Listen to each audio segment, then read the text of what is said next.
folks, Fat Guy Flies RC here, out here, a very windy day out here at the Avon Park here at Molly's Cup. We're going to take up the HobbyZone Carbon Cub S2, have a little bit of fun with her. Wind is out of the northeast, so directly that way.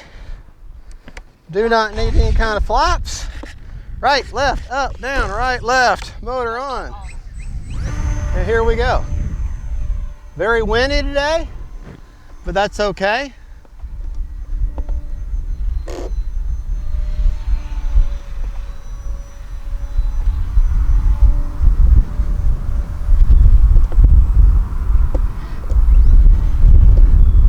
That is the Carbon Cub, or Carbon Cub S2 by HobbyZone.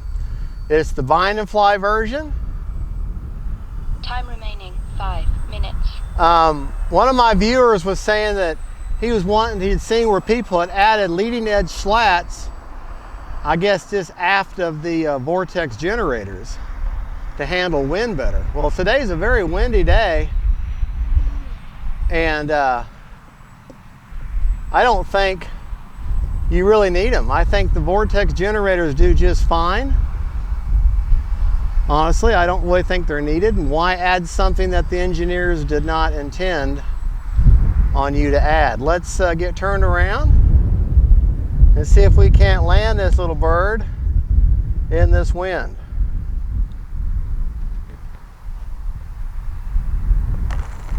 There we go. So you can see how windy she's getting, blowing all over the place. Now, whenever you're landing, you got this light of a plane. Be careful when you're turning against the wind. Like right now, I'm going to turn against the wind. All right, I'm going to turn my wing towards the direction of the wind, and very good chance, if I'm going too fast, wind could get up underneath that wing and flip her right on over. So don't be in a big hurry when you're taxiing, just enough to get the plane moving, especially when it's in the wind. And also, if you notice, I got my elevator up now. That keeps that tail planted. It gives me more purchase on the ground. All right, we're going to take off from the grass. See that wind? Getting up underneath that wing. Time remaining 4 minutes.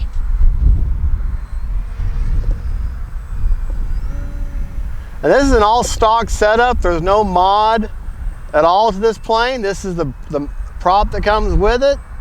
Everything you see that comes in the box is what's on this plane right now. Nothing special. I do have the throws set for maximum deflection, and my rates are 100% over 30% expo on all control surfaces. I do have flaps. I did add the option for flaps. If you want to add flaps this plane, it gives you everything you need for flaps. You just have to add your own servo, but all the hardware is there. There, see that wind is just, I mean, the plane only weighs a pound or so, and it's just foam, so there's so much lift involved. But it's just a great plane, great starter plane, especially if you get the ready to fly.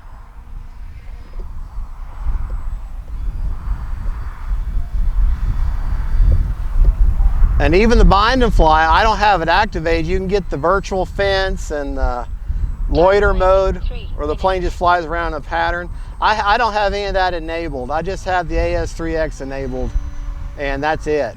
But just enjoying a simple flight on a great solid plane. And she handles the wind just fine. I don't know. Yeah, I mean, I do have a lot of experience with this plane. So if maybe for a beginner, it'd be a little daunting. But I taught myself how to fly. I taught myself completely. And if I can teach, if Fat Guy can learn how to do it, anybody can learn how to do it.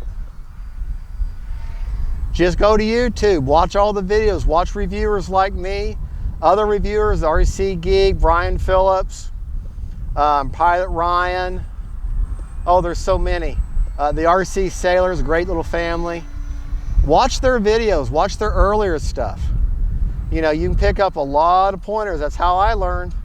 Watching them and then trial and error. Remember, foam repairs, unless you just absolutely obliterate the plane into 150 pieces, these little foam planes are actually pretty easy to fix. little bit of super glue, paint, popsicle sticks. You can pretty much get her back to looking pretty good and flying just fine. All right, let's get her turned around. We've got a minute and a half left, but I got other people want to use the field and I can't hog it. But see, I got that tail planted by keeping that elevator down. It gives you positive control when you're running around. All right, let's stop right there. Motor off, our prop secured, because you don't want to cut your finger. I doubt this could cut your finger off, but it might make enough gash where you're definitely going to need stitches. Well, anyways, folks, there it is. That's the HobbyZone Carbon Cub S2. Great little trainer plane, great way to start. I do suggest getting the flaps, but don't use them until you're ready. That way you've got them when there's, you know, a $10, $15 servo is all you need. The rest of the hardware is there. Nice, very forgiving. There is one mod, I did lie, I forgot. On these little wheel skirts, they pop off so easily, okay?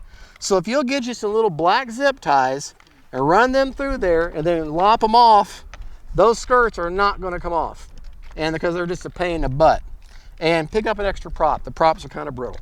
Other than that, great flying plane. Runs on a 2200 3S, very economical. Everybody's got them batteries.